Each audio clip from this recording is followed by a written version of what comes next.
YouTube. How are you? Welcome back. I hope you're enjoying this rainy day. It is a little gloomy out though, isn't it? But I have a great idea for you. How about checking out the Girls Inc. YouTube channel? On there, there's a bunch of activities of things that you can do while indoors. Check out the elephant toothpaste. That was really fun. And I got to enjoy making that with my co-worker, Mr. Beverly. He's awesome. And also check out the lip gloss. That was amazing. So, on a rainy day like today, it makes me wonder, how are rainbows formed? I'm not sure, but let's head into Girls Inc. and find out.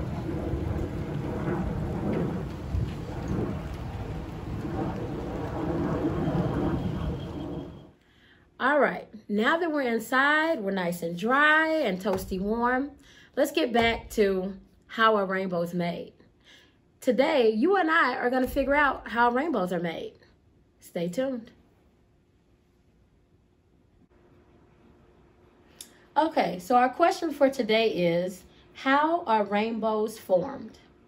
Normally, when you look at the sky, there's not that many colors really, just blue or gray, like when it's dark and cloudy, kind of like today. But every now and again, you see a rainbow. Most of us know the colors of the rainbow. If you're not sure of the colors of the rainbow, you can always use an acronym, Roy G. Biv. That means R, red, O, orange, Y, yellow, G, green, B, blue, I, indigo, and V, violet. We say purple, but scientists say violet. Wait, where did the rainbow colors come from, though? How is it even made? Rainbows aren't like most items that you can reach out and touch. For example, a red chair or a green frog, these items get their color from what they are made from. So, a red chair gets its color from the paint or the fabric that was used for the chair. And the green frog, he gets his color from his skin. So he was born that way. Rainbows just float in the sky, and they don't just stay there, do they? Not long after they appear, they start to disappear. Funny thing, the first big clue about how rainbows are made didn't actually come from a rainbow in the sky. The idea came from rainbow colors coming through a piece of glass. For a long time, people noticed that glass, especially ones that had flat sides, would sparkle with rainbow colors when placed in sunlight. Scientists found that the best way to get a really good rainbow sparkle was to use a triangle-shaped piece of glass. And this piece of glass is called a prism. So, what is a prism?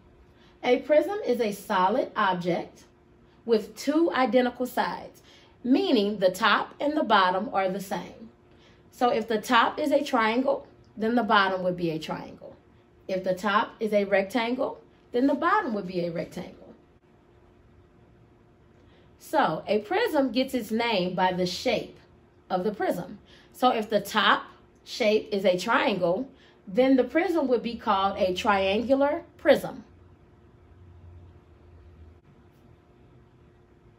One scientist, Isaac Newton, he wanted to know if there was a connection between the colors of the glass prism and the rainbows in the sky.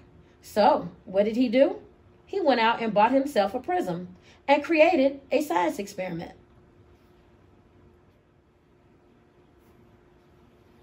So now, the experiment.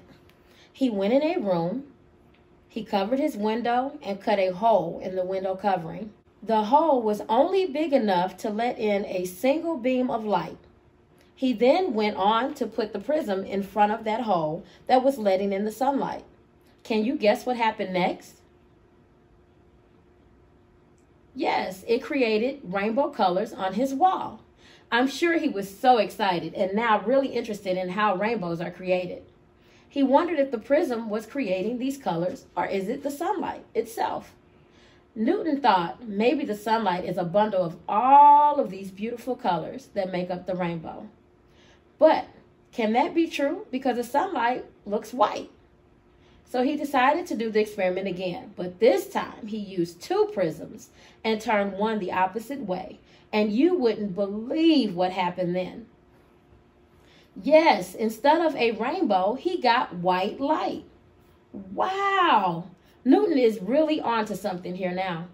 He discovered that the colors of the rainbow really do come from the sunlight. But how are rainbows made? There's not prisms and glass floating around the sky, but there is this. Yes, rain. The water droplets can do the similar things as a prism. The water droplets take in the light and separate it out into all the colors it's made of. So whenever you see sunlight shining on water droplets, you then will see a rainbow. A rainbow can be made from any type of water in the air. So if you look at waterfalls, you may see a rainbow. Or if you have ever played in a sprinkler during the summer, I'm sure you have seen rainbows. That's because the water from the sprinkler is acting like a prism. And when the sunlight hits it, hey, a rainbow is formed. So, the next time it rains or you're playing outside in the sprinkler, teach your parents what you've learned today. To summarize what you've learned, we now know that Isaac Newton discovered the sunlight, which is made up of a combination of colors. Remember, Roy G. Biv? Red, orange, yellow, green, blue, indigo, and violet. We sometimes say purple, but the scientists say violet. And when the sunlight passes through the water droplets that are in the sky, which are acting like prisms, you then get a rainbow. Thank you for tuning in to our YouTube channel. Remember to like and subscribe at the bottom of the screen. And hopefully you are having an awesome rainy day. I know I am.